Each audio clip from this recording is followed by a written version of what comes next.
ప్రార్థన చేసుకొని మనం దేవుని యొక్క వాక్యాన్ని ధ్యానం చేసుకుందాం. ప్రార్థన ప్రార్థన మహాపరిశుద్ధుడు అయిన తండ్రి, నీకు కృతజ్ఞతాస్తుతులు చెల్లిస్తున్నాను నాయన. ఈరోజు రాత్రి నాయన నీ స్వరాన్ని వినడానికి మీరు మరలా కృపను అనుగ్రహించినందుకు స్తోత్రాలు. సజీవులు సజీవులే కదా నిన్ను స్తుతిస్తారు. పరిశుద్ధుడు అయిన తండ్రి, నీ బిడ్డలతో నాతో మీరు మాట్లాడుట కొరకై మమ్మల్ని అందరినీ సజీవులుగా ఉంచి నీ స్వరాన్ని వినున్నట్లుగా కృపనిచ్చినందుకు స్తోత్రాలు. నీ స్వరం మమ్మల్ని బ్రతికించేది నాయనా, కాపాడేది, రక్షించేది మా నాయనా, ప్రతి పాపం నుండి శాపం నుండి విడిపించేది నాయనా. నీ నీతి గల మహిమ కలిగిన స్వరాన్ని వింటూ ఉండగానే మేమందరము పరిశుద్ధపరచబడినట్లుగా నీతిమంతులుగా తీర్చబడి నీ ఎదుట నిలబడుటకు యోగ్యులుగాను అర్హులుగాను మీరు చేసినందుకు కృతజ్ఞతాస్తుతులు చెల్లిస్తూ తండ్రి, తిమోతి పత్రికలో నుండి మీరు మాతో మాట్లాడుతూ కొన్ని నెలలుగా మీరు మాతో మాట్లాడుతూ వస్తున్నందుకు కృతజ్ఞతాస్తుతులు చెల్లిస్తూ యేసయ్య నిన్ను అడిగి పొంది ఉన్నాము తండ్రి, ఆమెన్. ప్రార్థన ఆలకించి కృపనిచ్చి సమాధానం చేత నడిపించిన యేసయ్యకు స్తోత్రము చేయదమో. స్తోత్రం స్తోత్రం స్తోత్రం స్తోత్రం. తండ్రి, కుమార, పరిశుద్ధాత్మ దేవునికి స్తోత్రము చేయదమో. స్తోత్రం స్తోత్రం స్తోత్రం స్తోత్రం స్తోత్రం. ఆమెన్. రైట్ నానా, మనందరం కూడా పరిశుద్ధ లేఖనాల్లో 2వ తిమోతి పత్రిక 2వ అధ్యాయం 14వ వచనం నుండి మనందరం కూడా ప్రభు దగ్గర నేర్చుకుంటున్నాము. పరిశుద్ధాత్మ దేవుడు మనందరినీ దర్శించి మనందరితో మాట్లాడునుగాక. ఆమెన్. చూడండి నాన్న, పరిశుద్ధ లేఖనాలు మనం చూద్దాం. 2వ తిమోతి పత్రిక 2వ అధ్యాయము ఈరోజు 14వ వచనాన్ని సంపూర్ణంగా ధ్యానం చేసుకుందాం, చదువుకుందాం. వినువారిని చెరుపుటకే గాని, చాలా జాగ్రత్తగా పరిశుద్ధ లేఖనాలను మనం జాగ్రత్తగా అర్థం చేసుకోవాలి. వాస్తవానికి ఈ 2వ తిమోతి పత్రిక 2వ అధ్యాయం 14వ వచనం నుండి 3వ అధ్యాయం 9వ వచనం వరకు ఈ అబద్ధ బోధకులు సంఘములో ఎలాగుంటారో జీవ గ్రంథంలో అపోస్తులుడైన పౌలు తిమోతికి చెప్పడాన్ని మనందరం కూడా చూస్తున్నాము. మనం లాస్ట్ సెక్షన్లో ఈ 2వ అధ్యాయం 14 నుంచి 26 వచనాల వరకు మనం క్లుప్తంగా కొన్ని విషయాలు లాస్ట్ సాటర్డే మనందరం కూడా నేర్చుకుంటూ వచ్చాం. వాస్తవంగా ఈరోజు 3వ అధ్యాయం 1వ వచనం నుండి 9 వచనాలు కూడా మనం జనరల్గా చదివి ఇంట్రడక్షన్ చెప్పాలి. కానీ ఈరోజు 14వ వచనాన్ని, ఒక వచనాన్ని ధ్యానం చేసుకోవాలని మరి ప్రభు యొక్క కృపను బట్టి 14వ వచనాన్ని మనందరం కూడా నేర్చుకుందాం. చూడండి, 2వ తిమోతి పుస్తకం 2వ అధ్యాయము 14వ వచనం దగ్గరికి మనందరం కూడా వద్దాం. ఆ మాట మళ్ళొకసారి మనం చదువుకుందాం. వినువారిని చెరుపుటకే గాని, జాగ్రత్తగా వినండి, ఇది చాలా ప్రాముఖ్యమైనటువంటి విషయాలు. వినువారిని చెరుపుటకే గాని మరి దేనికిని పనికిరాని మాటలను గూర్చి వాదము పెట్టుకొనవద్దని, వాదనలు పెట్టుకొనవద్దని ప్రభు ఎదుట వారికి సాక్ష్యమిచ్చుచు ఈ సంగతులను వారిని జ్ఞాపకము చేయును. ఈ సంగతులన్నీ కూడా వారికి జ్ఞాపకము చేయము. దేవుని ఎదుట. చాలు. మనం ఈరోజు 14వ వచనాన్ని సంపూర్ణంగా ధ్యానం చేసుకోవడానికి మనకి పరిశుద్ధాత్మ దేవుడు సహాయం చేసి నడిపించునుగాక. ఆమెన్. చూడండి నాన్న, వాస్తవానికి నేను చెప్పాను కదా, 14వ వచనం ప్రారంభ వచనం ఏముంటుందంటే హీబ్రూలో కానీ లేకపోతే ఇంగ్లీష్లో కానీ లేకపోతే వాడుక భాష బైబిల్లో కానీ ప్రారంభ వచనం ఏముంటుందంటే ఈ సంగతులు వారికి జ్ఞాపకం చేయము అని ప్రారంభించబడి ఉంటుంది. తెలుగులోకి వచ్చేపాటికి కింద వచనం అదే పై వచనం కిందకి, కింద వచనం పైకి వచ్చింది. మన తెలుగు గ్రాంథికంలో మరి అలా రాయబడింది. వాస్తవానికి వాడుక భాష బైబిల్లో కానీ, ఇంగ్లీష్లో కానీ, ఇంకా మరి ఏ ఇతర బైబిల్లో చూసినట్లయితే ఈ సంగతులు అని రాయటం జరిగింది. ఇక్కడ ఈ సంగతులు ఆ మాట చదువునా, ఈ సంగతులు అక్కడ నుంచి చదువు చివరిలో. ఈ సంగతులను వారికి జ్ఞాపకము చేయును. ఇప్పుడు చూడండి, చేయుము. ఈ సంగతులను వారికి జ్ఞాపకము చేయము అని 14వ వచనం ప్రారంభించడం జరిగింది. ఇప్పుడు జనరల్గా మనందరం ఆలోచిస్తే పౌలుకి తిమోతికి మధ్యలో ఏవో సంగతులు ఉన్నాయి. ఆ సంగతులన్నీ కూడా మరలా జ్ఞాపకం చెయ్యి అని తిమోతికి చెప్పడాన్ని మనందరం చూస్తున్నాం. అంటే ఇక్కడ మనందరం ఆలోచించాల్సింది ఏంటంటే, తిమోతికి పౌలుకి ఉపదేశంలో ఉన్న సంగతులతో చాలా పొత్తున్నట్టుగా మనం చూడగలం.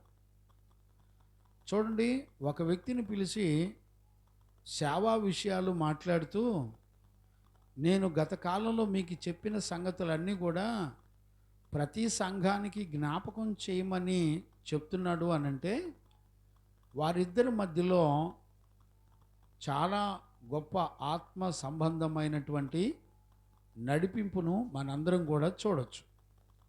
ఈ లెక్కలో మనం చూస్తే పౌలును క్షమించండి, తిమోతిని బాల్య దినం నుండి కూడా ఉపదేశంలో పెంచినవాడు, చక్కటి అనుభవ జ్ఞానం కలిగినటువంటి వాడు అపోస్తలుడైన పౌలు.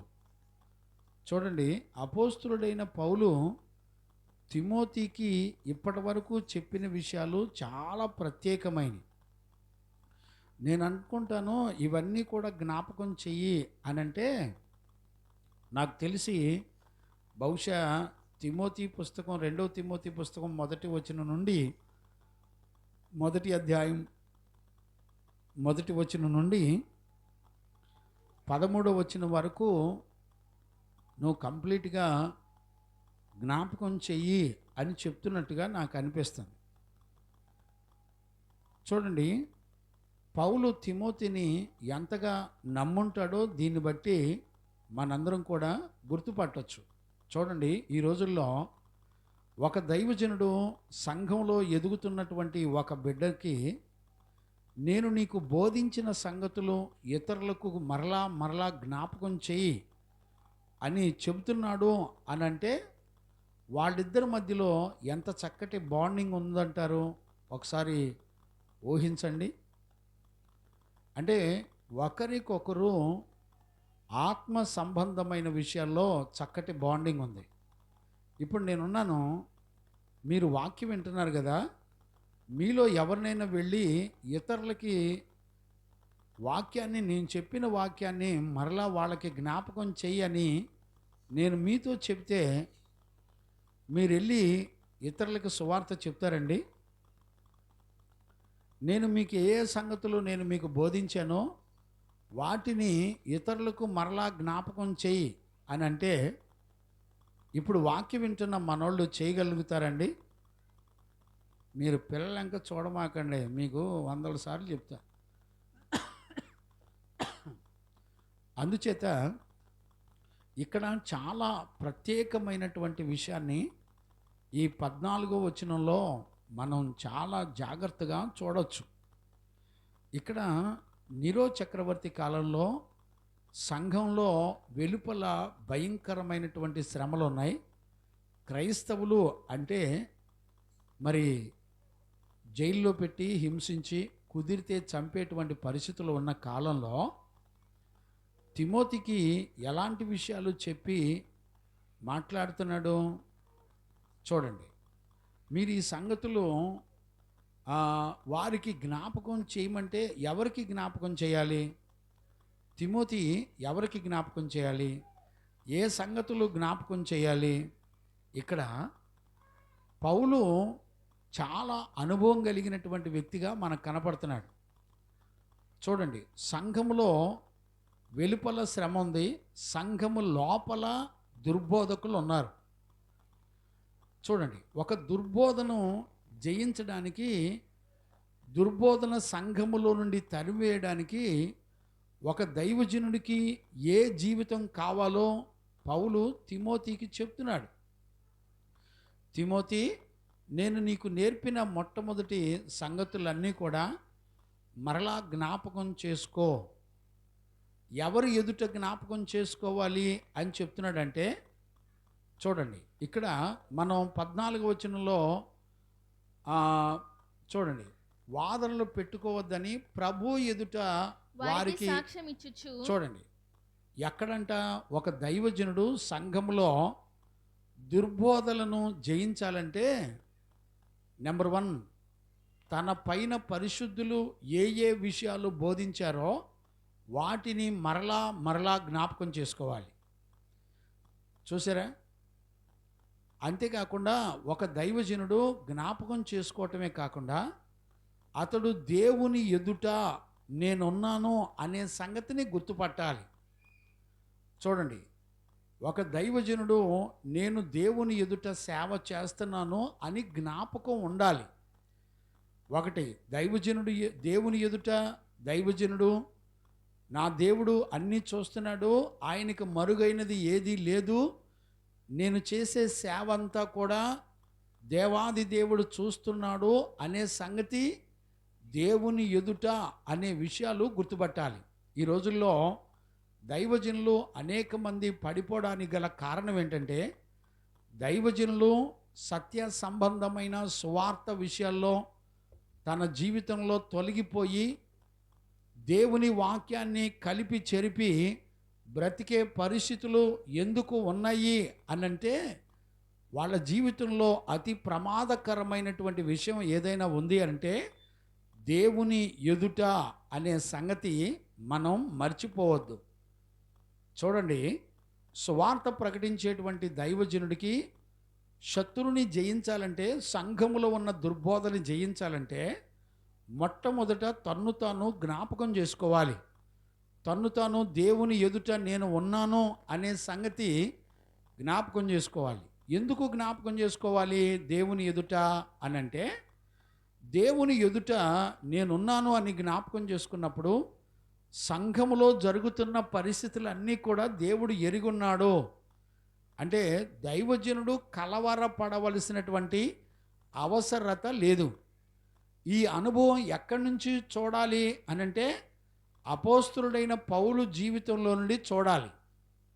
చూడండి, అపోస్తలుడైన పౌలు ఎంత చక్కటి అనుభవం కలిగిన వాడంటే, సంఘములో వెలుపల శ్రమలు, సంఘము లోపల దుర్బోధ, ఇవన్నీ కూడా ఎలాంటి పరిస్థితులు మరి సంఘములోను సంఘము వెలుపల వచ్చినప్పుడు దేవుని ఆత్మచేత బోధించబడి ఎలా పౌలు వీటన్నిటిని జయించుకుంటూ సేవ చేశాడో, దగ్గర 30 సంవత్సరాలు పైబడిన అనుభవం కలిగిన వాడు అపోస్తలుడైన పౌలు. గమనించారా? ఈ రోజుల్లో దేవుని ఎదుట ఉన్నానని గుర్తుపెట్టుకున్న తర్వాత అతని జీవితంలో విలువైంది ఏంటంటే, పరిశుద్ధులు అపోస్తలులు అనుభవం కలిగినటువంటి నీతిమంతులు బోధించినటువంటి బోధను మరలా తను జ్ఞాపకం చేసుకోవటమే కాకుండా ఇతరులకు కూడా జ్ఞాపకం చెయ్యాలి. ఇది చాలా విలువైనటువంటి విషయం. ఇప్పుడు ఈ అనుభవం దైవజనుడికి కావాలి. ఈ రోజుల్లో దైవజనుడికి ఏం కావాలి అనంటే, సంఘములో దుర్బోధనలైనా లేకపోతే సంఘంలో వెలుపల వచ్చిన శ్రమలైనా మరణాలైనా వాటిని జయించాలంటే నువ్వేదో కొత్త బోధలు చేయాల్సిన అవసరం ఏమీ లేదు. కానీ గత కాలంలో తిమోతికి బాల్యదినం నుండి పౌలు ఏ ఉపదేశాలు చేశాడో, ఏ విషయాలు బోధించాడో అవి మరలా జ్ఞాపకం చేసుకోవాలి. దేవునికి మహిమ కలుగునుగాక. గమనించారండి? ఈ రోజుల్లో అలాగున జ్ఞాపకం చేసుకునే వాళ్ళు చాలా తక్కువ అండి. బిడ్డలారా, ఏ సేవకుడైనా సంఘ విశ్వాసులైనా వచ్చే పరిస్థితులన్నీ కూడా జయించాలి అని అంటే సంఘము వెలుపల కానివ్వండి, సంఘము లోపల కానివ్వండి, సమస్యలు వచ్చినప్పుడు జయించాలంటే వాళ్ళు ఉపదేశాన్ని మరలా మరలా జ్ఞాపకం చేసుకోవాలి. అంతేకాకుండా మనందరం దేవుని ఎదుట ఉన్నాము అనే భయంతో ఉండాలి. ఈ రోజుల్లో ఈ రెండు లక్షణాలు చాలా విలువైనవి. అందుకనే దేవుడు అపోస్తలుడైన పౌలు ద్వారా తిమోతికి చెప్తున్నాడు ఈ విషయాలన్నీ. అంతేకాకుండా మరలా మరలా జ్ఞాపకం చేసే అనుభవం చిన్నది కాదు.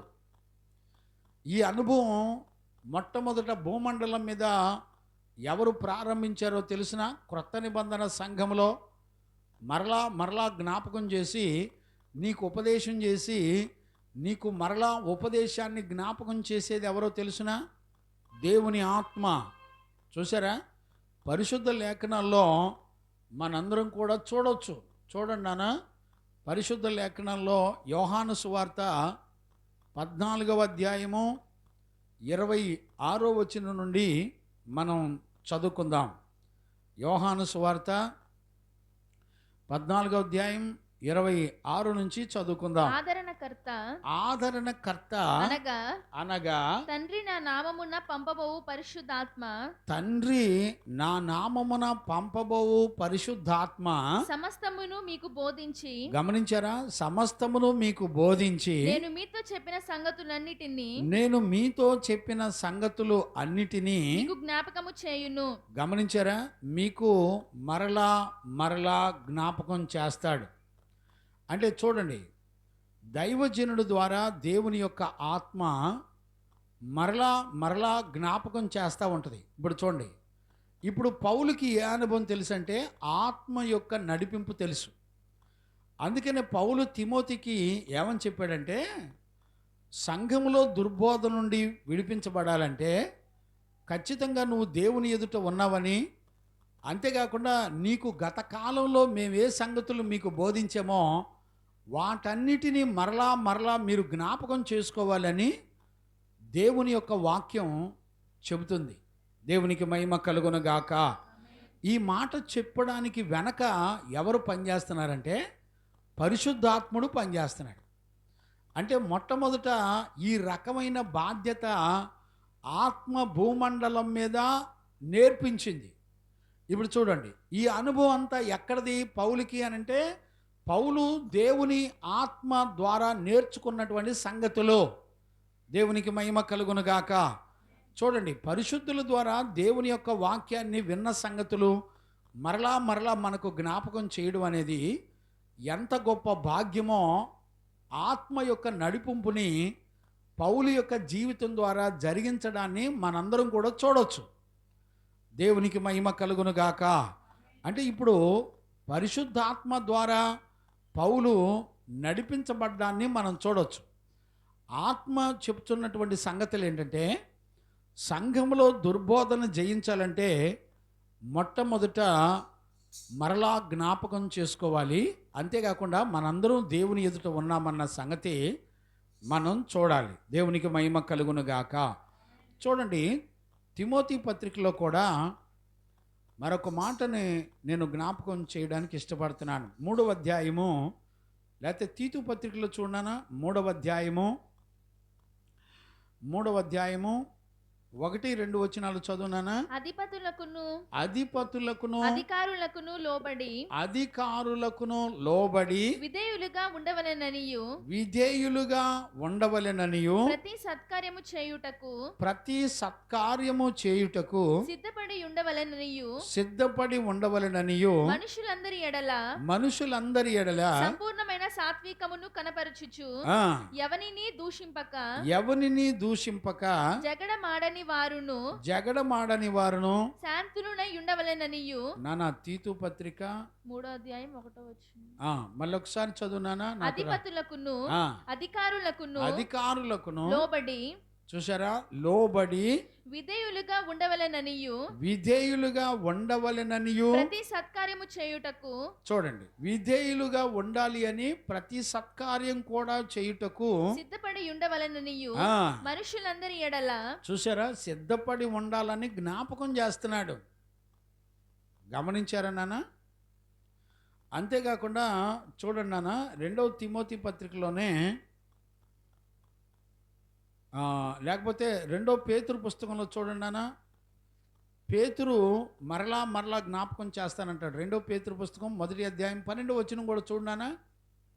కాబట్టి మీరు ఈ సంగతులను తెలుసుకొని, గమనించారా నాన్న, మీరు ఈ సంగతులను తెలుసుకొని మీరు అంగీకరించిన సత్యమందు మీరు అంగీకరించినటువంటి సత్యమందు స్థిరపరచబడి ఉన్నను వీటిని గూర్చి ఎల్లప్పుడును మీకు జ్ఞాపకము చేయుటకు సిద్ధముగా ఉన్నాను. చూడండి,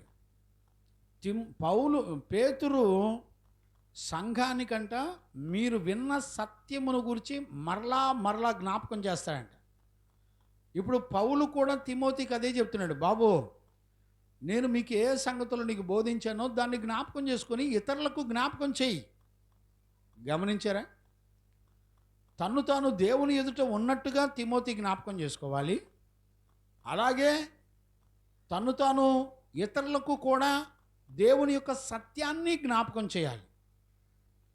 ఇప్పుడు సంఘములో ఉన్న దుర్బోధనలు జయించడానికి పౌలుకి ఈ సూత్రాలు నేర్పింది ఎవరు అంటే పరిశుద్ధాత్ముడు జరిగిన సంగతులన్నీ కూడా ఉపదేశాన్ని జ్ఞాపకం చేస్తూ ఉంటాడు.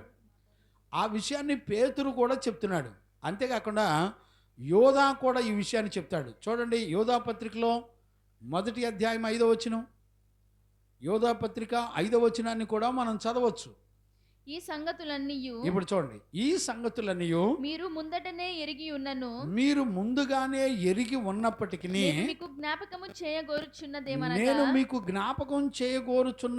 ఏమనగా ప్రభువు ఐగుప్తులో నుండి చూడండి, మరలా జ్ఞాపకం చేయగోరుచున్నది ఏమనగా, ఈరోజు రాత్రి యోధాను చూసినా కూడా మరలా మనందరికీ కూడా జ్ఞాపకం చేస్తున్నాడు. అంటే ఇప్పుడు ఇక్కడ తిమోతి పత్రికలోకి వచ్చేపాటికి 14వ వచనంలో మనం ఏం చదువుతున్నాం, ఈ సంగతులు వారికి జ్ఞాపకం చేయము అని చెప్తున్నాడు. చూసారా, ఈ అనుభవం అతి ప్రాముఖ్యమైనటువంటి అనుభవం. ఈ అనుభవం పరిశుద్ధాత్మ ద్వారా పౌలు బోధించడాన్ని మనం చూడగలుగుతున్నాం. దేవునికి మహిమ కలుగును గాక. Praise the lord. అందుకనే పౌలు ఎంత చక్కటి అనుభవం కలిగిన వాడంటే, పౌలు ఆత్మచేత బోధించబడిన వాడై నడిపించబడ్డాన్ని మనం చూడొచ్చు. ఇప్పుడు తిమోతికి సంఘములో ఉన్న దుర్బోధన జయించాలంటే పౌలు ఆత్మచేత నడిపించబడుతూ ఈ సంగతులు చెప్తున్నాడు. పౌలుకి ఎంత ఎక్స్పీరియన్స్ ఉందంటే, సంఘములో శ్రమలు కలిగినప్పుడు, దుర్బోధకులు సంఘములో ఉన్నప్పుడు సంఘాన్ని ఆత్మ ద్వారా ఎలా కాపాడుకోవాలో పౌలుకి చాలా అనుభవం ఉన్నట్లుగా మనం చూడవచ్చు. ఇక్కడ చూడండి నాన్న, నేను ఆ అనుభవాన్ని ఒకటి జ్ఞాపకం చేయడానికి నేను ఇష్టపడుతున్నాను. చూడండి నాన్న, అపోస్తుల కార్యాలు 20వ అధ్యాయము 27 నుంచి 31 వచనాల వరకు చదువుకోవచ్చు. ఒక్కొక్క వచనాన్ని నేను జ్ఞాపకం చేస్తాను, చదువునాను. దేవుని సంకల్పం అంతయు, ఇప్పుడు చూడండి, దేవుని సంకల్పము అంతయు మీకు తెలపకుండా నేనేమీ దాచుకొనలేదు. చూడండి, పౌలు ఒక దైవజనుడు, ప్రతిష్ఠితుడైనటువంటి అపోస్తులుడైన పౌలు ఎలాంటి అనుభవం కలిగిన వాడంటే, దేవుని యొక్క సంకల్పం అంతా కూడా ఎరిగి ఉన్నవాడు. అంతేకాకుండా దేవుని యొక్క సంకల్పం ఒక్కటి కూడా దాచిపెట్టుకోకుండా సంఘానికి బోధించేవాడు. ఇప్పుడు చూడండి, 2వ తిమోతి పుస్తకం 2:14లో మనం చదువుకున్నట్టుగా, దుర్బోధలు సంఘములో ఉన్నప్పుడు పౌలు ఏ సంగతులు చెప్పి వాటిని సంఘములో నుండి జయించాలో లేఖనాల్లో చక్కగా పౌలు అనుభవ జ్ఞానం కలిగిన వాడిగా బోధించడాన్ని చూడొచ్చు. అంటే ఇప్పుడు పౌలును మనం జ్ఞాపకం చేసుకుంటే పౌలు ఏ అనుభవం కలిగిన వాడంటే పౌలు దేవుని యొక్క సంకల్పం అంతా కూడా ఎరిగి ఉన్నవాడు, బోధించినవాడు. చప్పట్లు కొట్టండి గట్టిగా, దేవునికి మహిమ కలుగునుగాక. Praise the lord. గుర్తుపట్టారండి? అంటే భూమండలం మీద దైవజనుడు దేవుని యొక్క సంకల్పం అంతా కూడా ఎరిగిన వాడై ఉండాలి. అది కూడా ఆత్మచేత నడిపించబడేవాడై ఉండాలి. అలాంటి వాడైతేనే సంఘములో దుర్బోధను జయించగలిగినటువంటి జ్ఞానాత్మ చేత బోధించేవాడిగా ఉండగలడు. ఈ రోజుల్లో మనం ఎక్కడ బోధలు పడితే అక్కడ వినకూడదు. ఒక దైవజనుడికి సంఘంలో దుర్బోధనలు జయించడానికి కావలసిన ఆత్మ యొక్క నడిపింపు పౌలులో ఎలాంటి గుణాలు ఉన్నాయో, పౌలు తిమోతికి ఎలాంటి విషయాలు నేర్పుతున్నాడో చూడండి. ఏ విషయాలు నేర్పుతున్నాడు? ఒక దైవజనుడు మొట్టమొదట దేవుని ఎదుట ఉన్నానని గుర్తుపట్టాలి. అంటే తన సేవ అంతా దేవునికి తెలిసే జరుగుతుంది అనే సంగతిని గుర్తుపట్టాలి. రెండవది, పరిశుద్ధులు గత కాలంలో అపోస్తులు బోధించిన బోధంతా జ్ఞాపకం చేసుకొని ఇతరులకు, సంఘాలకు బోధించాలి. ఈ మూడు అనుభవాలు కలిగి ఉండాలి. దేవునికి మహిమ కలుగునుగాక. ఇప్పుడు దేవుని సంకల్పం అంతా ఎరిగి ఉన్న వాళ్ళు ఎవరు అంటే అపోస్తులు. చూసారండి, అపోస్తులు. కనుక ఈ రోజుల్లో అపోస్తులు ఎలాగుంటారు, ఎవరిని అపోస్తులు అంటారు అని కూడా ఎవ్వరూ కూడా గుర్తుపట్టలేరండి. చూడండి, అపోస్తులు ఎలాగుంటారో తెలిసిన వాళ్ళ గుణాలు అంటే చాలా ఉన్నాయిలేండి. ఊరికే ఒక మాట నేను జ్ఞాపకం చేస్తాను. చూడండి అన్న, 2 కొరింథీ పుస్తకం 5వ అధ్యాయం 16వ వచనం ఒకసారి చదవండి అన్న. 2 కొరింథీ పుస్తకం జీవించు వారికి మీదట 16వ వచనం. జీవించువారు కావున ఇక మీదట మేము శరీర రీతిగా, మేము అనగా అపోస్తులు శరీర రీతిగా ఎవనినైనను ఎరగము. మేము క్రీస్తును శరీర రీతిగా ఎరిగి ఉండినను ఇక మీదట ఆయనను అలాగూ ఎరుగము. చూశారండి, అపోస్తులు యేసు క్రీస్తునంట శరీర రీతిగా మాకు తెలియదని చెప్తున్నానండి.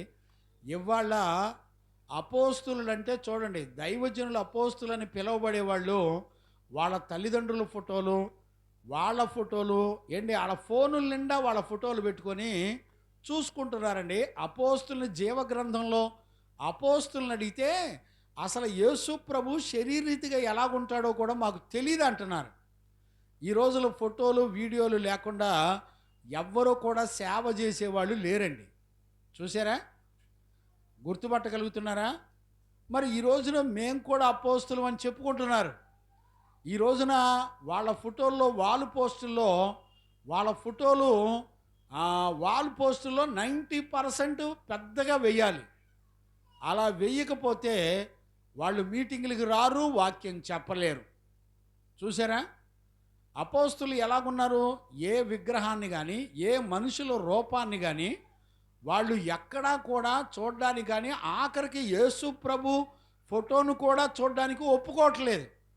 ఈ రోజున ఆర్సిఎము, రోమన్ క్యాథలిక్, రకరకాల సంఘాలన్నీ కూడా విగ్రహాలు పెట్టుకొని, మరియమ్మ విగ్రహం, యేసు ప్రభు విగ్రహం, మార్తా మరియల విగ్రహాలు, రకరకాల విగ్రహాలు పెట్టుకొని ఆరాధనలు చేస్తుంటే సింబాలిక్గా పెట్టుకొని ఆరాధనలు చేస్తున్నారని చెప్పుకునే వాళ్ళు కూడా ఉన్నారు. అదే అపోస్తులకు యేసు ప్రభు ట్రైనింగ్ ఇచ్చాడు. అపోస్తులు యేసు ప్రభు దగ్గర ట్రైనింగ్ పొందిన వాళ్ళు కనీసం మన రక్షకుడైన యేసు ప్రభు ఫోటో కూడా పెట్టుకోవట్లా. ఈ రోజుల్లో ఫోటోలు లేకుండా వాక్యం చెప్పేవాళ్ళు మరి పాస్టర్లు లేరు, పాస్టర్ అమ్మలో లేరు. మరి పాస్టర్ అమ్మలో ఎక్కడి నుంచి వచ్చారో నాకు తెలియదు, దేవునికే తెలియాలి. దేవునికి మహిమ కలుగునుగాక. చూడండి, పౌలుకు సంకల్పమంతా తెలుసట. గమనించారా? దేవుని సంకల్పమంతా తెలుసు. ఇది మీ హృదయంలో ముద్రగా ఉండాలి. చదువునాను, కంటిన్యూ చేయి. అపోస్తుల కార్యాలు 20 అధ్యాయం 27 నుంచి కంటిన్యూ చేయనానా. ఈ రోజుల్లో చూడండి, ఇప్పుడు వరదలు వచ్చినాయి కదా, వరదలు వచ్చినప్పుడు వాళ్ళ మినిస్ట్రీలు బ్యానర్లు పెట్టుకొని, మా మినిస్ట్రీకి ఫౌండర్లు ఎవరంటే ఎవరో ఒకళ్ళ పేరు రాయాలిగా.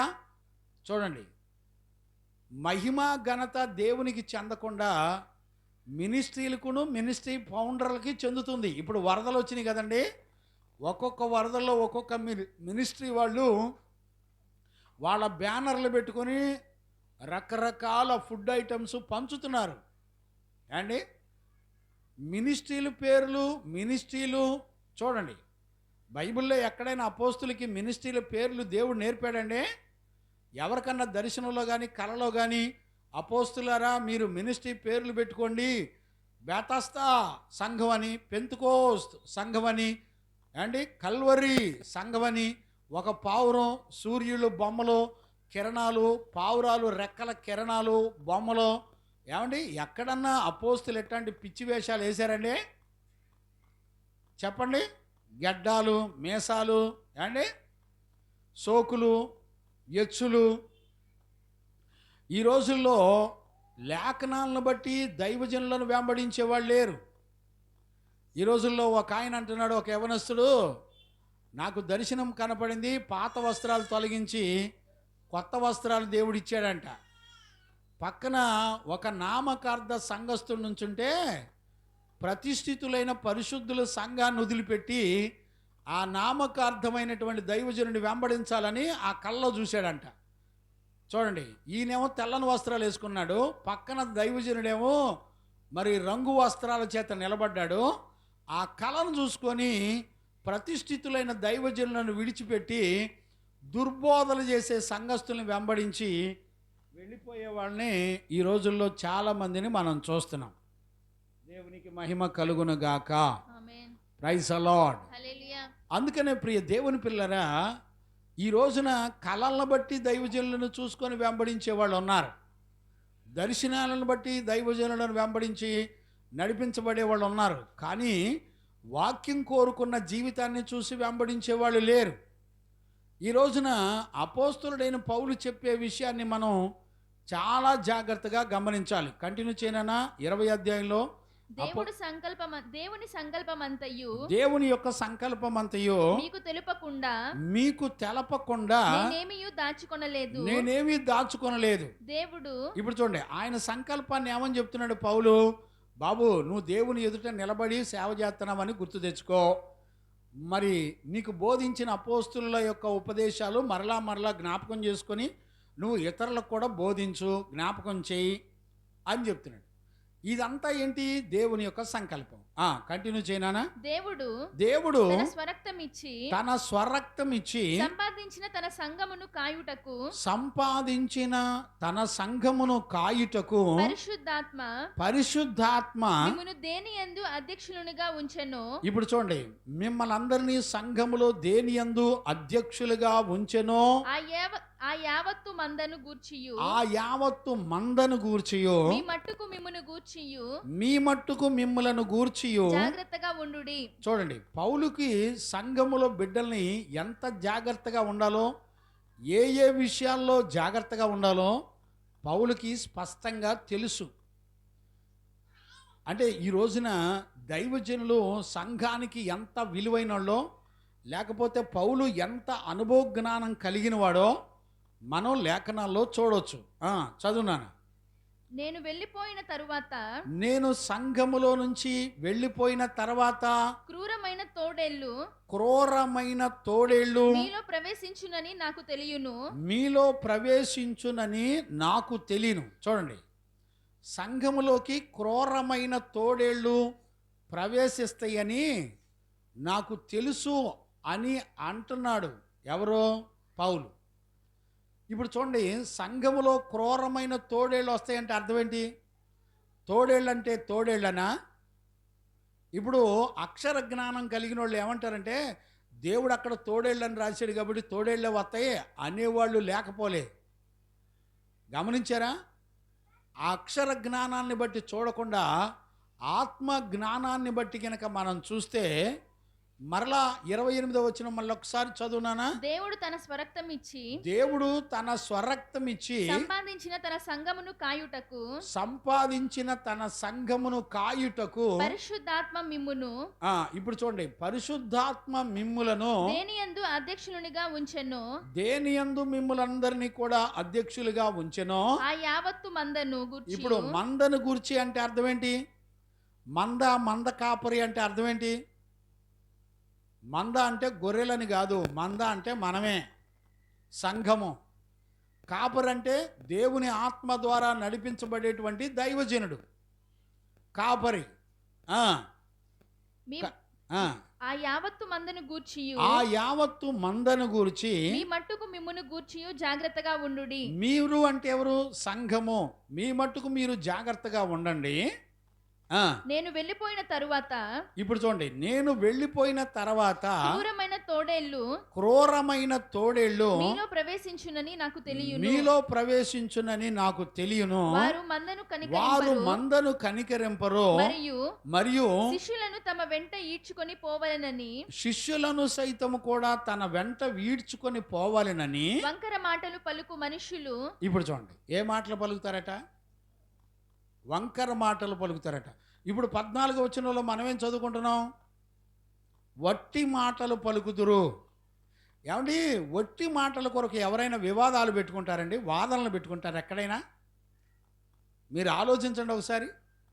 అంటే పౌలు సంఘంలో ఏ విషయాల గురించి ఎంత స్పష్టంగా మాట్లాడుతున్నాడో చూడండి. ఇక్కడ అపోస్తల కార్యాలు 20వ అధ్యాయంలోనేమో మందను కనికరించరంట. ఈ క్రూరమైన తోడేళ్ళు అంటే ఎవరు? తోడేళ్ళు అంటే తోడేళ్ళు అని కాదండి, వీళ్ళే దుర్బోధకులు. అంటే ఈ దుర్బోధకులు ఏం చేస్తారో తెలిసిన?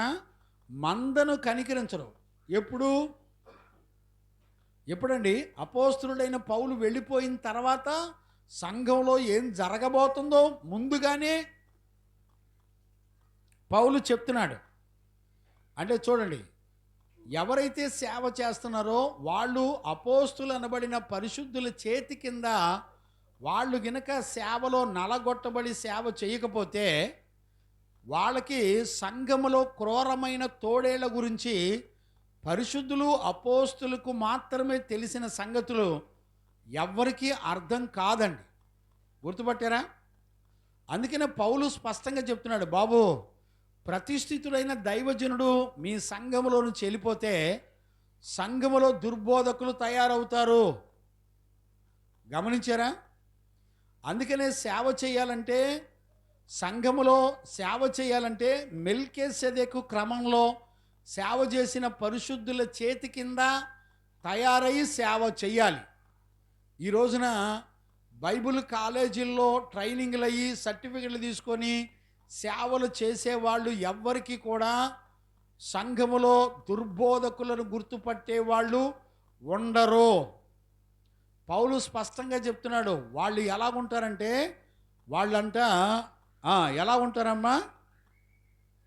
క్రూరమైన తోడేళ్ళు. వాళ్ళు ఏమాత్రము కూడా కనికర పడరో.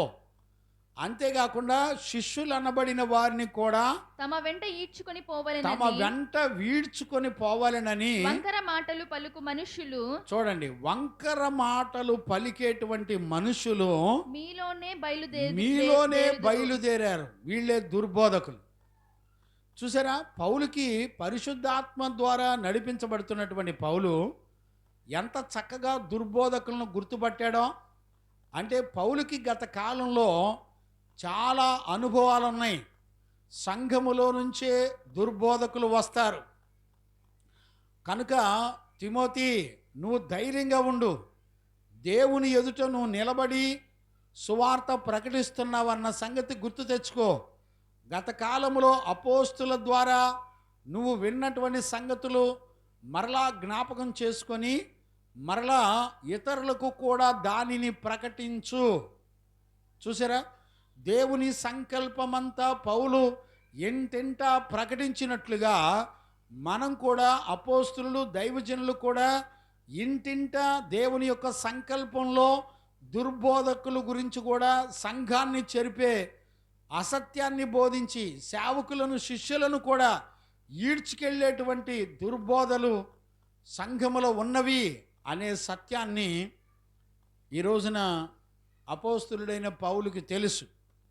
ఈ రోజుల్లో సేవకులు సంఘాల్లో ఆస్తుల్ని సంపాదించుకునే దైవజనులు ఎక్కువైపోయారు. ఏమండి, ఈ రోజున ఒక్కొక్క దైవజనులు ₹1,00,00,000 పెట్టి స్థలాలు కొనగలిగిన దైవజనులు ఉన్నారండి.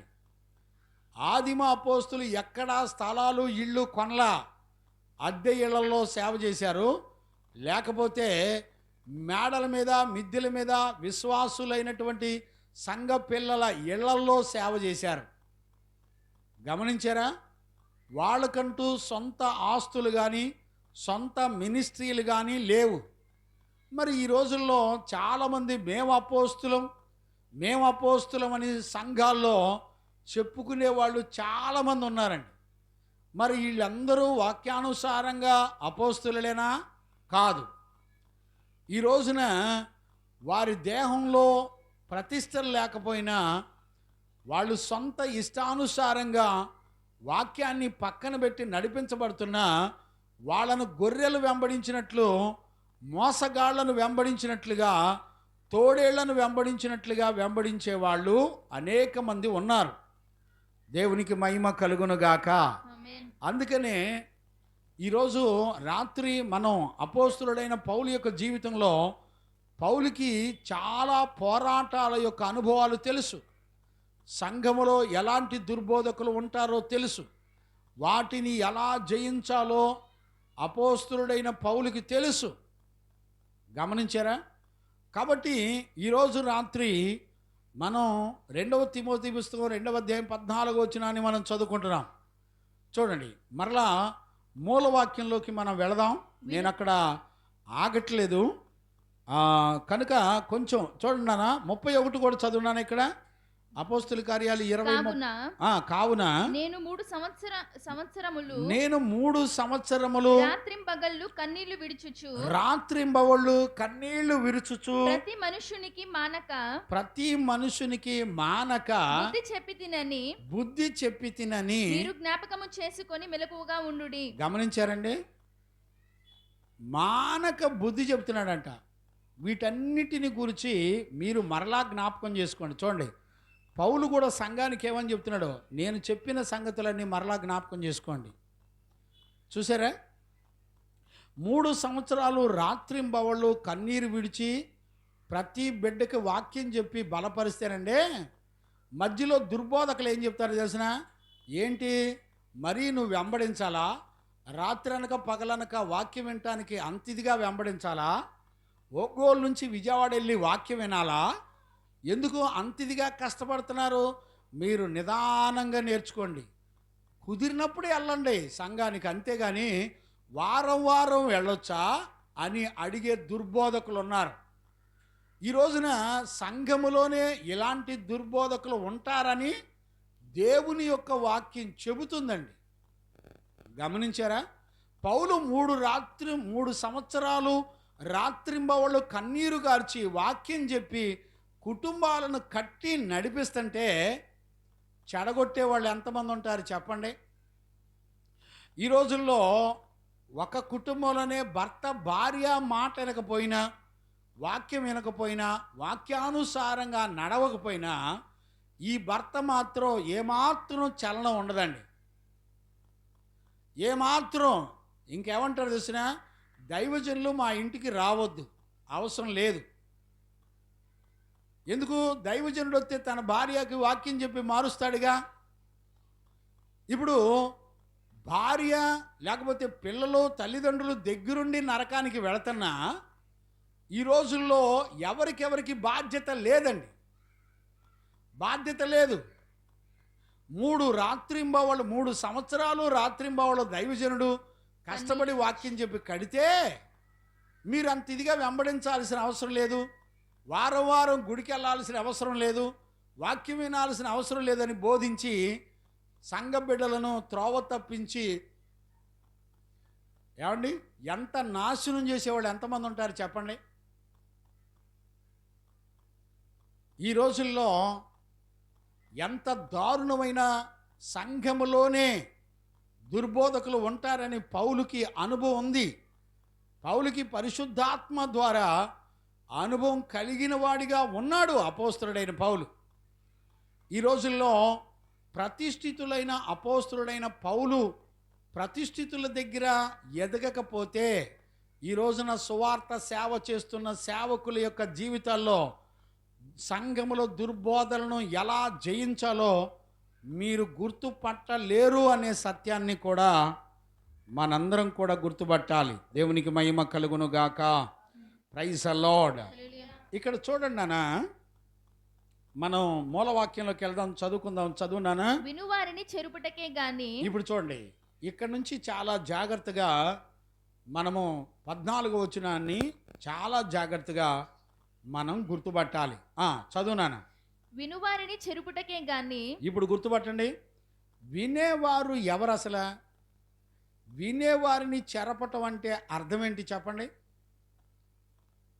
ఇప్పుడు చూడండి, వినేటప్పుడు దేవుని వాక్యం చెప్పే సంగతులు ఏంటంటే యేసు క్రీస్తును గూర్చినటువంటి సంగతులు వినాలి. ఇప్పుడు నేను లాస్ట్ సెక్షన్లో కూడా నేను చెప్పా, దుర్బోధకులు కూడా సంఘములోనే ఎలాగుంటారంటే వాళ్ళు కూడా యేసు ప్రభుని నమ్ముతారు, వాళ్ళు కూడా పునరుద్ధానాన్ని నమ్ముతారు, లేకపోతే వాళ్ళు కూడా మరి రక్షకుడని నమ్ముతారు, వాళ్ళు కూడా మనతో పాటే ఉంటారు, మనతో పాటే ప్రార్థన చేస్తారు, మనతో పాటే యేసుక్రీస్తు దేవుడని చెప్తాడు. కానీ వీళ్ళు ఎంత ఇదిగా ఉంటారంటే మళ్ళీ చదువునా మొదటి 14 వచ్చిన వినువారిని చెరుపుటకే గాని. చూడండి, వాక్యం విని ఆత్మ సంబంధంగా విశ్వాసం కలిగి రక్షించబడే వారిని చెరపటానికి వీళ్ళు ఉపయోగించేటువంటి మాటలేంటో తెలుసా? చదువునానా. వినువారిని చెరుపుటకే గాని మరి దేనికిని పనికిరాని మాటలను గూర్చి. మరి దేనికిని పనికిరాని మాటలు. ఇప్పుడు చూడండి, ఈ రోజున ఒక మాట ఎంత విలువైందో చెప్పండి. మిమ్మల్ని అందరినీ సంఘ పిల్లల్ని నేను అడుగుతున్నా, నానా ఒక మాట ఎంత విలువైంది ఆలోచించండి.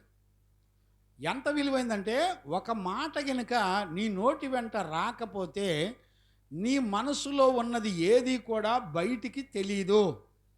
గుర్తుపట్టారా? నీ మనసులో ఉన్నది ఏది కూడా బయటికి తెలియదు. అంటే ఒక మనిషి మాట ఇతర మనుషులకు తెలియటం అనేది ఎంత విలువైంది. ఇప్పుడు భార్యాభర్తలు ఉన్నారు, తల్లిదండ్రులు ఉన్నారు, పిల్లలు ఉన్నారు. వాళ్ళ కుటుంబంలో ఒకళ్ళు మాట్లాడే మాట ఒకళ్ళకి అర్థం కాకపోతే ఏంటి పరిస్థితి?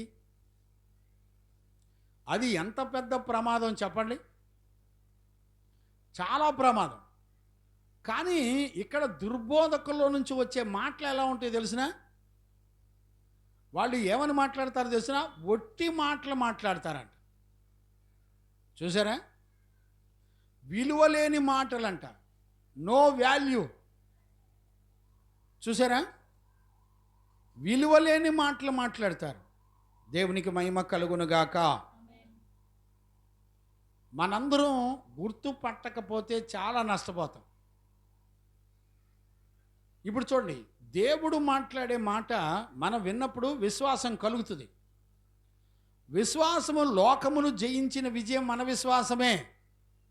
లోకంలో ఉన్న శరీరాశ, నేత్రాశ, జీవపడము, ప్రతి పాపమును జయించగలిగేది విశ్వాసమే.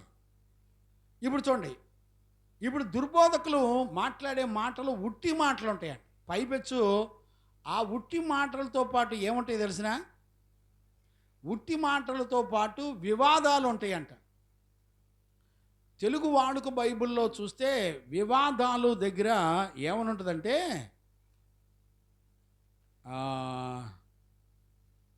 వివాదాలు దగ్గర ఏమని పలుకుతారు, ఏమని ఉంటుందంటే ఆ మాట గొడవలు అని ఉంటుందండి, లేకపోతే జగడములు అని ఉంటుందండి,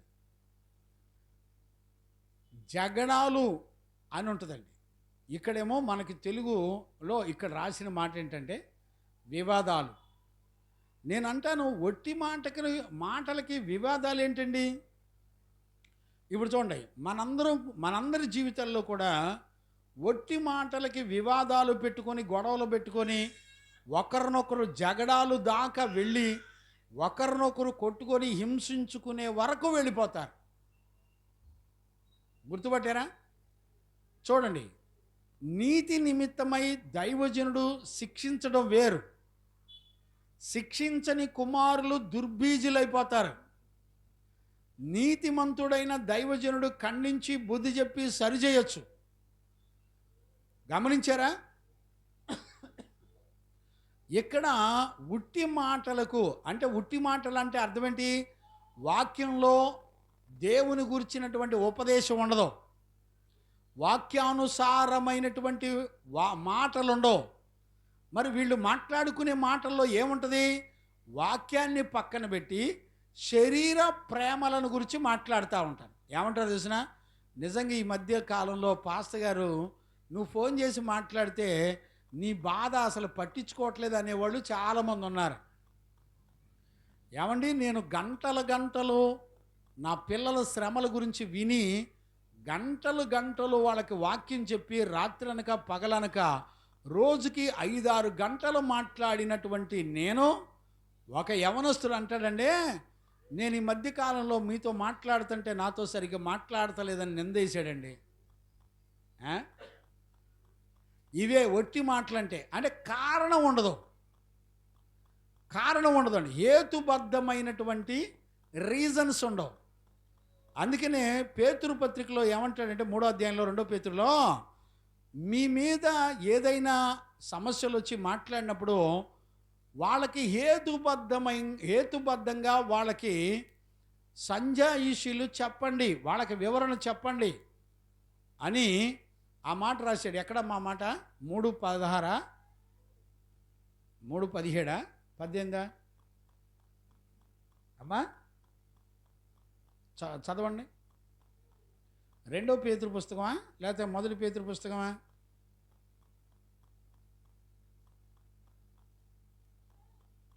హేతుబద్ధమైనటువంటి అమ్మా 1 పేతురు అంటే చూడండి నాన్న.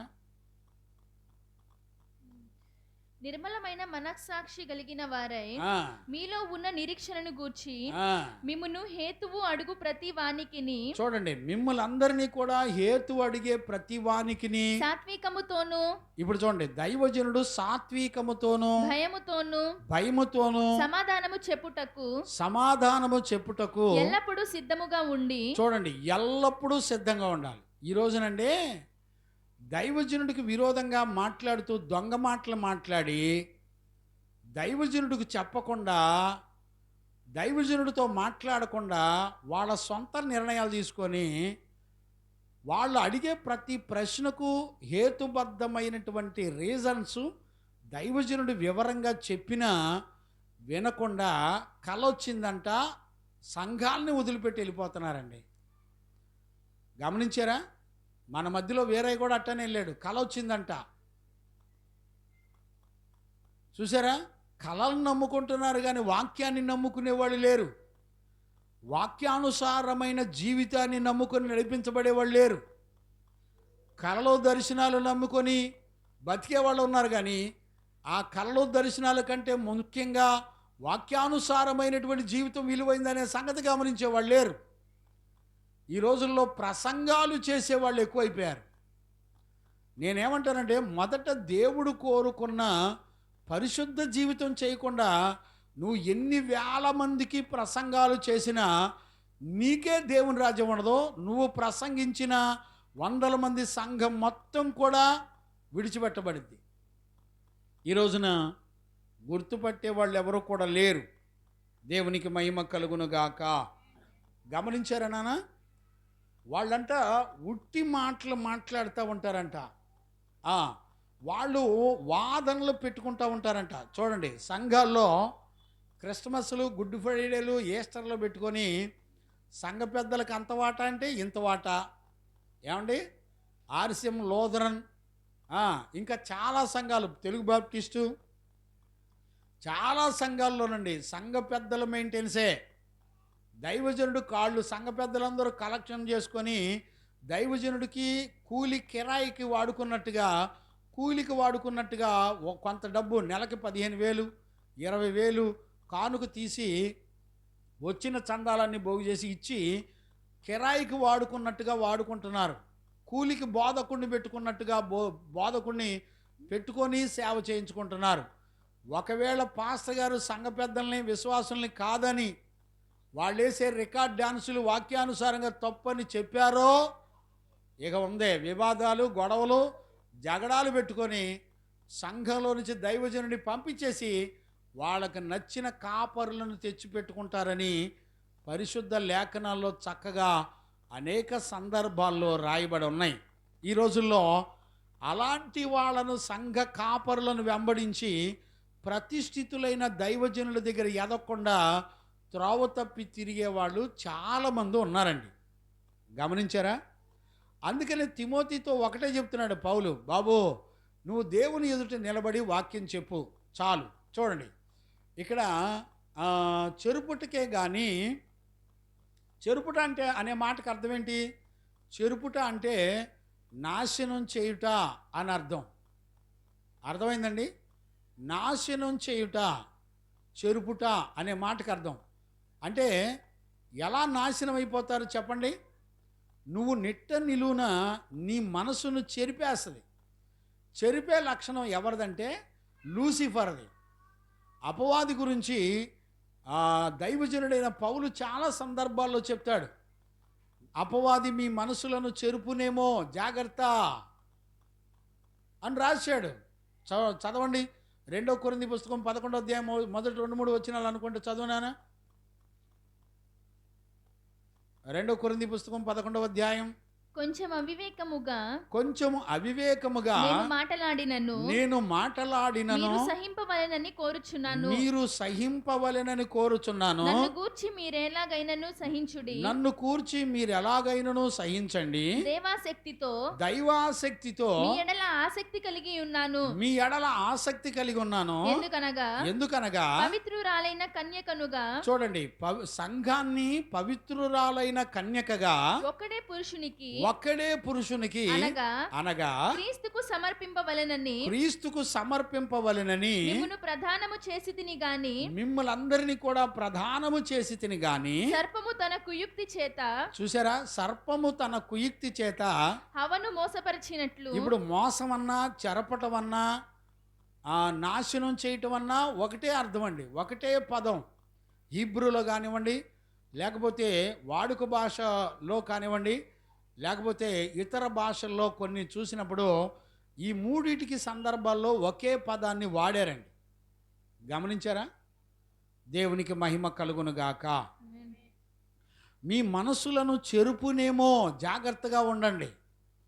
అంటే చెరిపేది ఎవరు? లూసిఫర్. ఇప్పుడు ఒట్టి మాటల్లో వాక్యానుసారమైన మాట కాకుండా మీతో ఎవరు ఏది మాట్లాడినా కలిపి చెరిపి మాట్లాడినా గుర్తుపట్టాలి. గమనించారా? చూడండి, ప్రకటన పుస్తకంలో 21:18 అనుకుంటాను. చూడండి, 21:18 16 చూడండి నాన్న, 17. ఆ పట్టణపు ప్రాకారము సూర్యకాంతములతో కట్టబడెను. పట్టణము స్వచ్ఛమగు స్ఫటికముతో సమానమైన శుద్ధ సువర్ణముగా ఉన్నది. 22:18 చదువునానా. ఈ గ్రంథమందున్న ప్రవచన వాక్యములను విను ప్రతి వానికి నేను సాక్ష్యం ఇచ్చున్నది ఏమనగా ఎవడైనను వీటితో మరి ఏదైనను కలిపిన ఎడల ఈ గ్రంథములో వ్రాయబడిన తెగుళ్ళు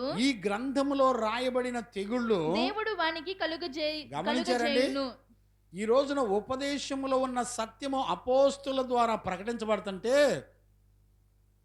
ఇవాళ రోజున ఉపదేశాన్ని కలిపి చెరిపి, వాక్యాన్ని కలిపి చెరిపి, దాని అర్థాలు నచ్చినట్టుగా అక్షరానుసారముగా అర్థం చేసుకొని ఇవాళ ఒట్టి మాటల చేత చెరిపి నాశనం చేసే సంఘాలు, దుర్బోధకులు ఎంతోమంది ఉన్నారు. ఇవాళ గుర్తుపట్టేవాళ్ళు లేరు. ఇవాళ సంఘాల్లో ఎక్కడైనా అపోస్తులు పండగలు కానీ, క్రిస్మస్లు కానీ, గుడ్ ఫ్రైడేలు కానీ, ఈస్టర్లు కానీ, ఏమండి పెళ్లి రోజులు, పుట్టినరోజు, తద్దినాలు ఎక్కడన్నా నేర్పారండి? జ్ఞాపకార్థ కూటాలు ఎక్కడైనా నేర్పారండి? ఈ రోజున దుర్బోధకులు సంఘములోనే ఉండి మనుషుల చేత కల్పించబడిన ఆచారాలు, ఉట్టి మాటల చేత, దానికి మళ్ళీ కలిపి చెరిపి, వాక్యాన్ని భిన్నంగా అర్థం చేసుకొని కలిపి చెరిపే బోధల చేత వివాదాలు పెట్టుకుంటూ, జగడాలు పెట్టుకుంటూ, గొడవలు పెట్టుకుంటూ, ఇవాళ చూడండి సోషల్ మీడియాలో ఎక్కడ చూసినా కూడా సోషల్ మీడియాలో ఏంటి ఛాలెంజ్లు చెప్పుకుంటున్నారండి. ఏం చెప్తాం చెప్పండి? కనుక అందుకు ఇక్కడ ఏమని చెప్తున్నాడంటే 2 ప్రాముఖ్యమైనటువంటి అనుభవాలని చెప్తున్నాడు. ఒకటి, మనం దేవుని ఎదుట ఉన్నామని గుర్తుపట్టాలి. రెండవది, పరిశుద్ధులు చెప్పిన ఉపదేశాన్ని మరలా జ్ఞాపకం చేసుకోవాలి. మూడవది, ప్రభు ఎదుట వారికి సాక్ష్యమియుడి అని రాశాడు. ఆ మాట కంటిన్యూ చేయనన్నా 14వ వచనంలో, వినువారిని చెరుపుటకే గాని, వినువారిని చెరుపుటకే గాని మరి దేనికిని పనికిరాని మాటలను గూర్చి వాదము పెట్టుకొనవద్దు. నెంబర్ 1, వాదం పెట్టుకోవద్దు. ప్రభు ఎదుట వారికి సాక్ష్యం ఇచ్చుచు, చూడండి, దేవుని ఎదుట వారికి సాక్ష్యం ఇచ్చుచు ఈ సంగతులను వారికి జ్ఞాపకము చేయుము. ఇది చూడండి, ఇప్పుడు ప్రభు ఎదుట సాక్ష్యం ఇచ్చుచు అనే మాట సాక్ష్యము కాదండి. వాడుక భాష బైబిల్లో మీరు చూస్తే అక్కడ ఏమని ఉంటుందంటే ఆజ్ఞాపించు అని ఉంటుందండి. ఇంగ్లీష్ బైబిల్లో చదివితే విట్నెస్ అని ఉండదండి. గమనించారా? ఆ పదాలు, సాక్ష్యానికి సంబంధించిన పదాలు ఎక్కడా వాడబడలా. అక్కడ ఏమని ఉంటుందంటే నీవు ఆజ్ఞాపించు, అంటే నువ్వు ఎరిగిన సత్యాన్ని ఆజ్ఞాపించు. నువ్వు సాక్ష్యం చెప్పడం అనే మాట దగ్గర ఆజ్ఞాపించు అని చెప్పబడింది. హీబ్రూలో కానివ్వండి, లేకపోతే మిగతా బైబిల్లో, మన తెలుగు భాషలోనే సాక్ష్యము అని రాసింది. కానీ అది కాదు, తెలుగులో కొంచెం గ్రాంధికం వలన ఆ పదాలు అలా రాయబడ్డాయి. వాస్తవానికి ఆజ్ఞాపించు. చూడండి, దైవజనుడంట నెంబర్ 1 దేవుని ఎదుట ఉన్నానని గుర్తుపెట్టుకోవాలి. దేవునికి అంతా తెలిసే జరుగుతుందని గుర్తుపెట్టుకోవాలి. రెండవది, వాళ్ళకి అపోస్తుల ద్వారా బోధించబడిన వాక్యాన్ని మరలా జ్ఞాపకం చేసుకోవాలి. మూడవది, ఇక్కడ ఆజ్ఞాపించి ఖండించి బుద్ధి చెప్పాలి. గమనించారా? దేవుని సత్యవాక్యాన్ని ఉన్నట్టుగా ఆజ్ఞాపించి ఖండించి బుద్ధి చెప్పాలి. ఇది అంటే సంఘములోంచి దుర్బోధన తరిమేయాలంటే ఈ 3 రకాల జీవితాల్ని పౌలు తిమోతికి నేర్పుతున్నాడు. అందుకనే 15వ వచనం చదవండి. 15వ వచనంలో ఎంత చక్కటి మాట ఉంటుందో. దేవుని ఎదుట యోగ్యునిగాను సిగ్గుపడనక్కరలేని పనివాడిగాను సత్యవాక్యమును సరిగా ఉపదేశించువానిగాను. ఇప్పుడు చూసారా, తిమోతికి ఏమని చెప్తున్నాడు తెలిసిన? బాబు, నువ్వు వాక్యాన్ని ఉన్నట్టుగా చెప్పు, సత్యవాక్యాన్ని ఉన్నట్టుగా బోధించు. గమనించారా? సత్యవాక్యం అంటే అర్థం ఏంటి? యేసు ప్రభు ద్వారా 12 మంది అపోస్తులు నేర్చుకున్నారు.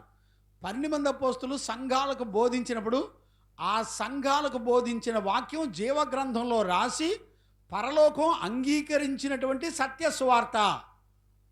అంటే అపోస్తులు బోధించిన బోధ కాకుండా వేరే వాళ్ళు వేరొక బోధ బోధిస్తే ఆ బోధ వలన శపించబడతారు అని రాశాడు. గలతీ సంఘానికి అపోస్తులుడైన పౌలు 1వ అధ్యాయము 6వ వచనం నుండి చదవన్నానా? 6వ వచనం నుంచి 9 వరకు, లేకపోతే 8వ వచనం వరకు చదవండి, నేను ముగించేస్తున్నాను. కాబట్టి వారు కూడి వచ్చినప్పుడు ప్రభువా ఈ కాలమందు ఇశ్రాయేలునకు రాజ్యమును మరలా అనుగ్రహించదవా అని ఆయనను అడుగగా, గలతీ పత్రిక 1వ అధ్యాయము 6వ వచనం. గలతీ పత్రిక క్రీస్తు యొక్క కృపను బట్టి మిమ్ములను పిలిచిన వారిని విడిచి భిన్నమైన సువార్త తట్టుకు మీరింత త్వరగా తిరిగిపోవుట చూడగా మీరు ఇంత త్వరగా తిరిగిపోవుట చూడగా నాకు ఆశ్చర్యమగుచున్నది. నాకు ఆశ్చర్యం కలుగుతుంది. అది మరి ఒక సువార్త కాదు గాని మరి ఒక సువార్త కాదు గాని క్రీస్తు సువార్తను క్రీస్తు యొక్క సువార్తను చెరపగోరి మిమ్మును కలవరపరచు వారు కొందరున్నారు. మిమ్మల్ని అందరినీ కూడా కలవరపరిచే వాళ్ళు కొందరున్నారు. మేము చూడండి, మీకు ప్రకటించిన సువార్త గాక మీకు ఇప్పుడు నేను ప్రకటించిన సువార్త కాకుండా మరి ఒక సువార్తను మేమైనను పరలోకము నుండి వచ్చిన ఒక దూత అయినను పరలోకం నుండి వచ్చినటువంటి ఒక దూత అయినను మీకు ప్రకటించిన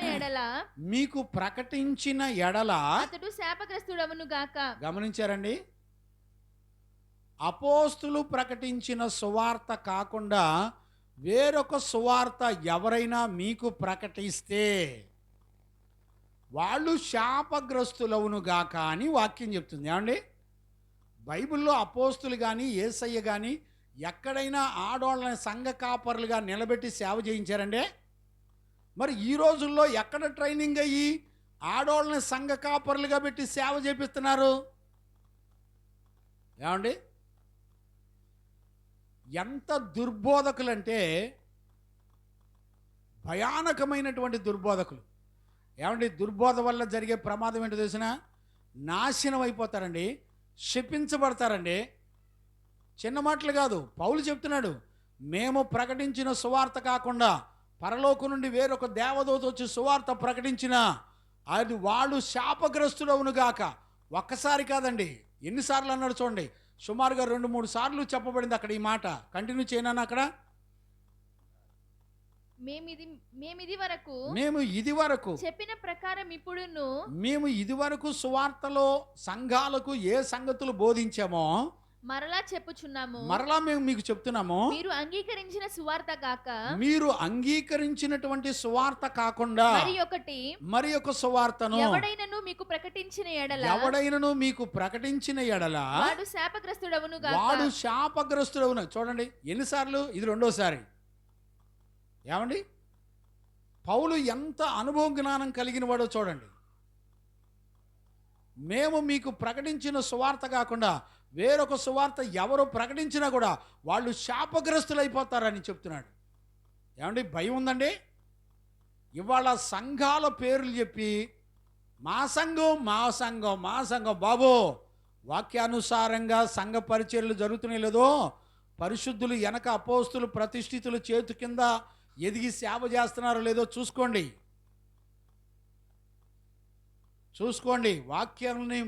వాక్యంలో పరీక్షించుకోండి. ఎంత భయానకమైన పరిస్థితి, శపించబడతారని చెప్తున్నా కూడా అర్థం కావట్లేదండి. శాపాన్ని గుర్తుంటో తెలిసినా నువ్వెంత జాగ్రత్తగా ఉన్నా నీ జీవితంలో మరణం నుండి తప్పించుకోలేవు. చూడండి, భూమిని శపించాడు. నేటి వరకు భూమిలో అనేక అద్భుతమైన విటమిన్ ఫ్రూట్స్ పండుతున్నాయి పంటలో. ఎంత ఫ్రూట్స్ తిని, ఎంత చక్కటి ఆహార పదార్థాలు తిని పెరిగినా నీకు రోగాలు వచ్చి మరణించి చావక తప్పట్లా. దాన్నే మరణం అంటారు. అందుకనే ఈరోజు రాత్రి ఒక దైవజనుడిగా నేను 3 విషయాలు, సంఘములో దుర్బోధని, ఒట్టి మాటల్ని, కొరికెడు పుండుల్లాగా పాకి విశ్వాసం నుండి మనల్ని పడగొట్టేటువంటి మాటల్ని మనం జయించాలంటే, ఒకటి మనం దేవుని ఎదుట ఉన్నామని గుర్తుపెట్టుకోవాలి. రెండవది, మనము అపోస్తుల చేత బోధించబడిన వాక్యాన్ని మరలా జ్ఞాపకం చేసుకోవాలి. మూడవది, ఆజ్ఞాపించి ఖండితంగా ఖండించి బుద్ధి చెప్పాలి. ఈ 3 కార్యాలు ఏ సంఘములో అయితే దైవజనుడు చేస్తాడో దుర్బోధలను జయించవచ్చు. గమనించారా? ఈ అనుభవాన్ని పరిశుద్ధాత్మ ద్వారా అపోస్తులుడైన పౌలు నేర్చుకున్నాడు. పౌలు సంఘాలకు, తన సంఘములో తయారైన దైవజనులకు, సువార్థికులకు, కాపరులకు, బోధకులకు, ప్రవక్తలకు ఆయన బోధిస్తున్నాడు. ఈరోజు వాక్యం వింటున్న దేవుని పిల్లరా, ఒక దైవజనుడిగా నేను మిమ్మల్ని అందరినీ కూడా బతిలాడుతున్నాను. అపోస్తుల యొక్క పరిచర్యలో సంఘములో దుర్బోధనల్ని ఎలా జయించాలో ఆత్మ ద్వారా పౌలు బోధించిన సత్యాలను మీ హృదయంలో ఖచ్చితంగా ఈ 3వ అధ్యాయం 9వ వచనం వరకు మీ దుర్బోధనల గురించి ఖచ్చితంగా మీరు గుర్తుపట్టాలి. పేతురు పత్రికల నిండా దుర్బోధలే, తిమోతి పత్రికల నిండా దుర్బోధకులే. చూడండి, సువార్త 4 సువార్తల్లో కూడా యేసు ప్రభు గారిని 12 మంది అపోస్తులు కానీ పట్టుకున్నంతా దుర్బోధకుల్నే. ఎక్కడ చూసినా కొత్త నిబంధనలో ఎక్కడ చూసినా దుర్బోధకుల్ని పట్టుకొని ఖండించి బుద్ధి చెప్పి సంఘాలను దైవజనులు కాపాడుకున్నట్లుగా మనం దేవుని యొక్క లేఖనాల్లో చూస్తున్నాం. కాబట్టి ఈరోజు రాత్రి దేవుని యొక్క వాక్యాన్ని వింటున్న దేవుని పిల్లరా, ఈరోజు రాత్రి ఈ 3 విషయాలు, ఒక్క 14వ వచనంలోనే 3 విషయాలు ఉన్నాయి. ఒకటి, దేవుని ఎదుట ఉన్నామని గుర్తుపెట్టుకోవాలి. రెండవది, వారికి మరలా జ్ఞాపకం చేయాలి. అపోస్తులు మరి పరిశుద్ధులు మరి యేసుక్రీస్తు దగ్గర నేర్చుకొని ఏ ఏ సంగతులు బోధించారో ఆ బోధ మాత్రమే జ్ఞాపకం చేసుకోవాలి. అలాగే వారిని ఖచ్చితంగా ఖండించి బుద్ధి చెప్పి ఆజ్ఞాపించి వాళ్ళందరినీ సంఘ పిల్లల్ని కాపాడుకోవాలి. 3 గుణాలు ఒక్క వచనంలో 3 సంపూర్ణమైన సంగతులు పౌలు 14వ వచనంలో చెప్పడాన్ని మనం చూస్తున్నాం. అంచేత ఈరోజు రాత్రి ఆ 14వ వచనంలో ఉన్నటువంటి సంగతులన్నీ గ్రహించుకొని భవిష్యత్తులో మనందరం కూడా జాగ్రత్త పడడానికి పరిశుద్ధాత్మ దేవుడు మనందరికీ సహాయం చేసి నడిపించునుగాక. ఆమేన్. మోకరించండి, ప్రార్థన చేసుకుందాం. స్తోత్రం స్తోత్రం స్తోత్రం స్తోత్రం స్తోత్రం. పరిశుద్ధుడా, ప్రేమ కలిగిన తండ్రి, నీకు స్తోత్రాలు చెల్లిస్తున్నాను నాయన. ఇది నా బైబిల్ స్టడీలో 2వ తిమోతి పుస్తక ధ్యానాంశాలలో 2వ అధ్యాయం 14వ వచనంలో ఉన్న సంగతులను తేటగా మీరు మాతో మాట్లాడి బలపరిచినందుకు స్తోత్రాలు. సంఘములో ఉన్న దుర్బోధనలను జయించాలంటే పౌలు తిమోతికి ఏ ఏ సంగతులు నేర్పిస్తున్నాడో నాయనా చక్కగా మీరు మాతో మాట్లాడాడు. మా సంఘములో కూడా మేము దైవ జ్ఞానము కలిగి పరిశుద్ధులు ఆత్మచేత నడిపించబడి అపోస్తులు సంఘాలకు ఏ విషయాలు బోధించారో ఆ విషయాలన్నిటిలో కూడా మేము కూడా జాగ్రత్త పడి నడిపించబడ్డానికి మీరు తెలివిని, జ్ఞానమును, వివేకమును, ఆత్మ నడిపింపును మా కళ్ళ ముందలు చూపించినందుకు కృతజ్ఞతాస్తుతులు చెల్లిస్తూ యేసయ్య నిన్ను అడిగి పొంది ఉన్నాము తండ్రి.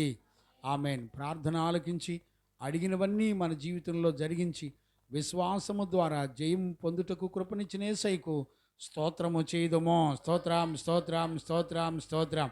తండ్రి, కుమార, పరిశుద్ధాత్మ దేవునికి స్తోత్రము చేయుదమో. స్తోత్రం స్తోత్రం స్తోత్రం స్తోత్రం స్తోత్రం స్తోత్రం. ఆమేన్. మన తండ్రి అయిన దేవుని నుండి, మన ప్రభు అయిన యేసుక్రీస్తు నుండి, పరిశుద్ధాత్మని యొక్క అన్యోన్య సహవాసము, సన్నిధి, సమాధానము విశ్వసించిన బిడలకును సకల పరిశుద్ధులకును యేసయ్య కృప, సమాధానములు తోడయుండి నడిపించునుగాక. ఆమేన్. హల్లెలూయా హల్లెలూయా హల్లెలూయా. అందరికీ వందనాలు. Praise lord.